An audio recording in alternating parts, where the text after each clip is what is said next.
Assalamualaikum warahmatullahi wabarakatuh dan salam sejahtera Malaysia. Saya ucapkan anda bersama saya Jannah Jaidah dalam program 7 Soalan KPT, dan bersama-sama saya di studio pada hari ini ialah Dr. Syamsuri Abdullah, Pengarah Bahagian Koordinasi TVET Jabatan Pendidikan Politeknik dan Kolej Komuniti. Selamat datang Doktor ke studio kami pada hari ini. Selamat datang. Baik Doktor, hari ini kita akan bincangkan mengenai topik Kolej Komuniti. Doktor, mungkin Doktor boleh ceritakan sedikit sejak bila Kolej Komuniti mula ditubuhkan dan apakah peringkat pengajian yang ditawarkan di Kolej Komuniti, diploma, sijil dan lain-lain lagi. Silakan Doktor.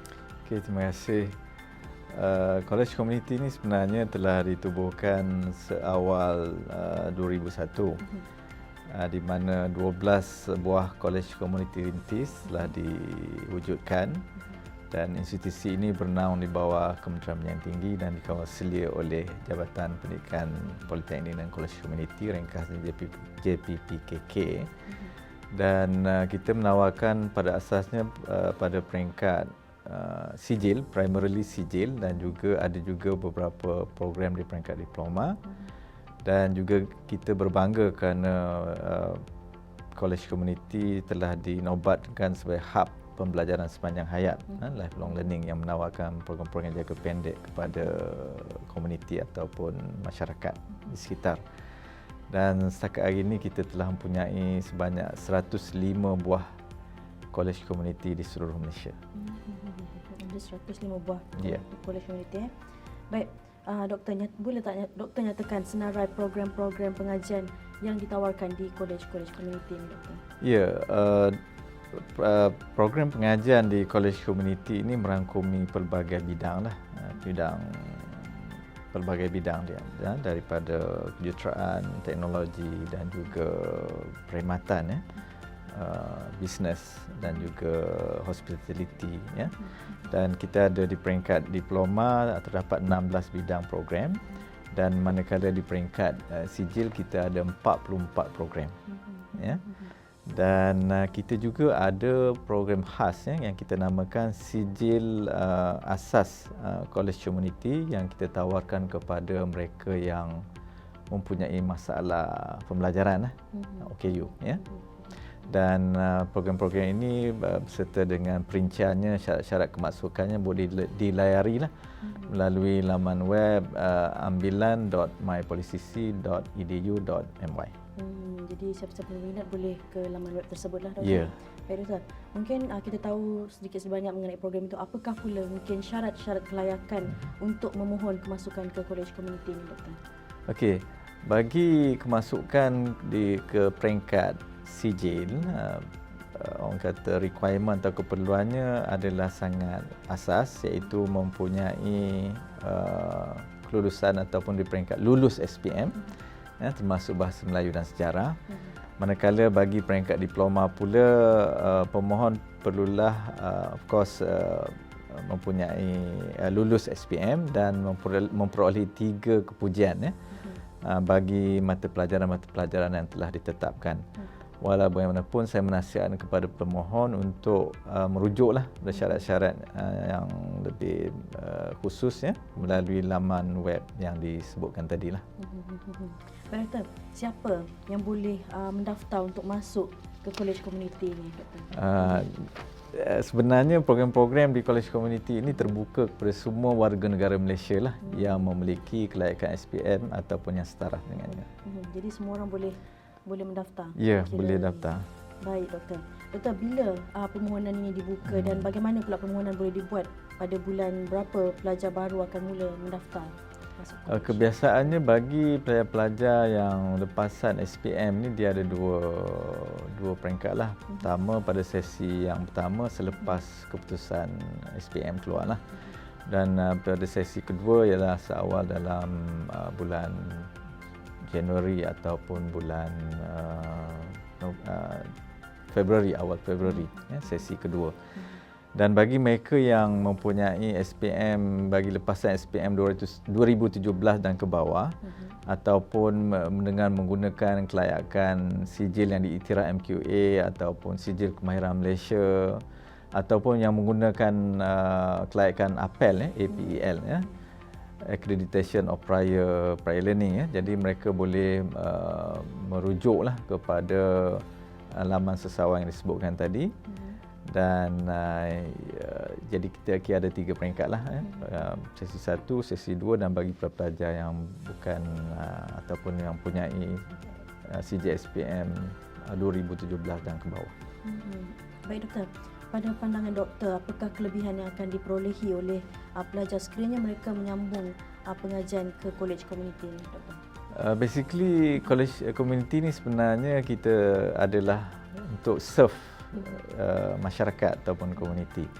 Maka sudah tentu banyak benefit lah. Yang pertama sekali kita dapati bahawa college community ini yurannya murah, RM200 satu semester, bukan sebulan. Satu semester, tidak mengira peringkat pengajian. Jadi berapa tu? Mungkin 35-38 sen sehari. Dan tambahan pula bagi mereka yang kurang berkemampuan atau misalnya contohnya B40, mereka boleh memohon mendapatkan bantuan keuangan. Dan sekiranya berjaya, mereka akan dibiayai sebanyak RM300 sebulan.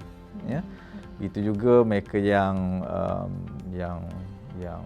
OKU, ya, yang kelainan upaya, mereka yang kelainan upaya juga boleh memohon bantuan khas keuangan bagi golongan OKU. Itu dari sudut yuran kemasukan, ya. Dan bantuan-bantuan keuangan, mereka juga boleh mendapatkan bantuan yang ditawarkan oleh yayasan-yayasan tertentu, majlis agama dan sebagainya, ya.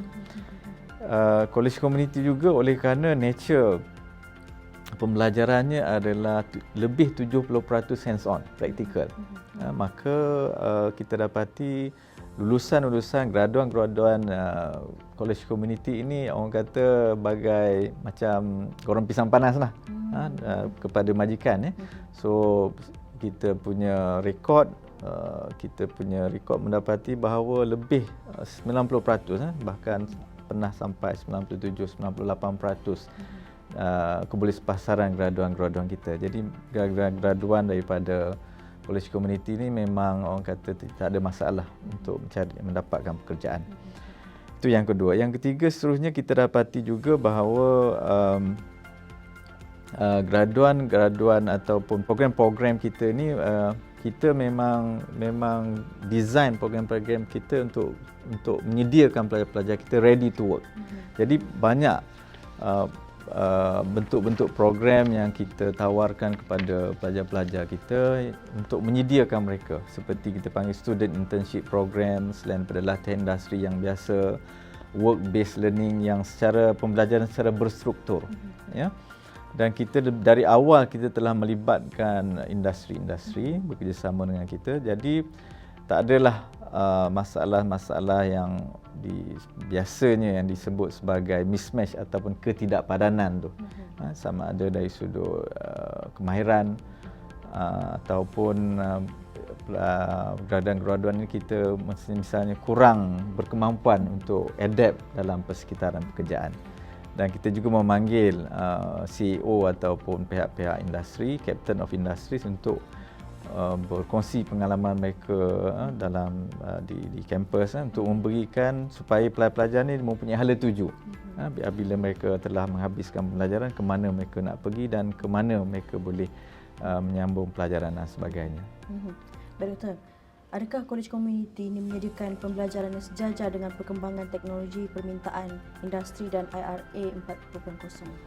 Baik, ya, memang kita sekarang ini seperti mana yang kita maklumi, ya, teknologi semakin berubah dan sebelum ini kita dengan I 4.0, dan mungkin tidak masih lagi I 5.0 dan sebagainya.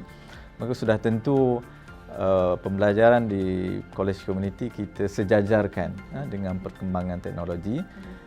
Contohnya kita panggil maker market.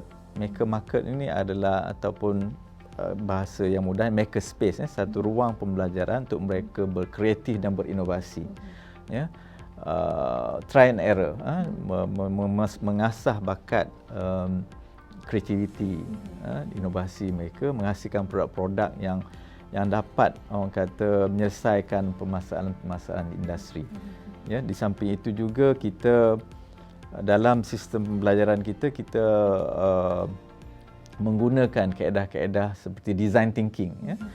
Kaedah berstruktur, bagaimana cara kita berfikir dan untuk akhirnya menghasilkan idea ataupun prototype ataupun services, produk dan sebagainya yang kreatif dan inovatif lah. Secara lebih spesifiknya, contoh kita menggunakan kaedah CDIO, Conceive, Design, Implement and Operate, di mana melalui kaedah ini kita akan dapatlah idea-idea yang kreatif dan inovatif. Dan saya kira pelajar-pelajar, oleh kerana kita menerima pelajar-pelajar yang rata-rata kita kata mungkin dari sudut akademik yang tidak tinggi, tetapi mereka boleh mempunyai orang kata persekitaran yang mereka boleh membuat try and error, ya. Mereka dapat, dan ini yang saya kira plus point lah pelajar atau graduan college community berbanding dengan graduan-graduan universiti. Mereka lebih hands on dan lebih praktikal. Baik Doktor, banyak ingin kita kongsikan. Mungkin ada kata-kata akhir Doktor untuk sesiapa yang mungkin berminat untuk mengambil jurusan di dalam college community ini. Silakan Doktor. Ya, saya kira seperti mana yang saya telah terangkan tadi, bahawa college community menawarkan alternatif pembelajaran, ya. Mungkin bagi pelajar mungkin tidak dapat untuk pergi ke peringkat yang lebih tinggi, tetapi yang pentingnya ialah mereka dapat mengasah bakat mereka dan juga memberi peluang, ya, kepada mereka untuk meningkatkan kemahiran mereka, melanjutkan pelajaran dan sebagainya. Biarlah bermula daripada orang kata yang basic, sijil misalnya, tetapi mereka boleh melalui laluan college community ini, kita telah memberikan laluan, akhirnya mereka boleh juga dengan rakan-rakan mereka yang mungkin berkeupayaan lebih tinggi dari sudut akademiknya, tapi secara teorinya mereka boleh pergi lebih jauh, diploma, degree, master, PhD dan sebagainya. So jadi dalam konteks college community ini kita ada 3 matlamat umum kita. Sama ada mereka dapat mencari pekerjaan sehabis mereka belajar, ataupun mereka menyambung pelajaran, ataupun mereka membuka perniagaan sendiri, menjadi seorang usahawan.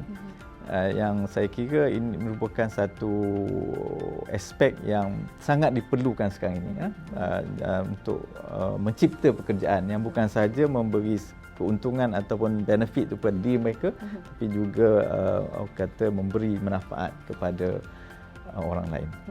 Baik Doktor, tadi Doktor disebutkan 70% kaedah pembelajaran berbentuk praktikal di college community. Jadi graduan-graduan yang keluar pun telah ready to work. Itu sangat menarik je perkongsian pada hari ini, bila mana Doktor telah pun memberi sedikit maklumat mengenai program-program yang ditawarkan, dan yuran juga diletakkan begitu murah sekali Doktor. Dan ada juga orang kata bantuan keuangan bagi yang kurang berkemampuan. Baik, sangat menarik. Baik Doktor, sebenarnya banyak lagi yang ingin kita kongsikan hari ini. Untuk itu terima kasih kerana bersama kami hari ini ialah Dr. Syamsuri Abdullah, pengarah bahagian koordinasi TVET Jabatan Pendidikan Politeknik dan College Community. Untuk itu terima kasih Doktor kerana sudi bersama-sama kami pada hari ini. Saya Jannah Zaidar untuk 7 soalan KPT. Assalamualaikum warahmatullahi wabarakatuh.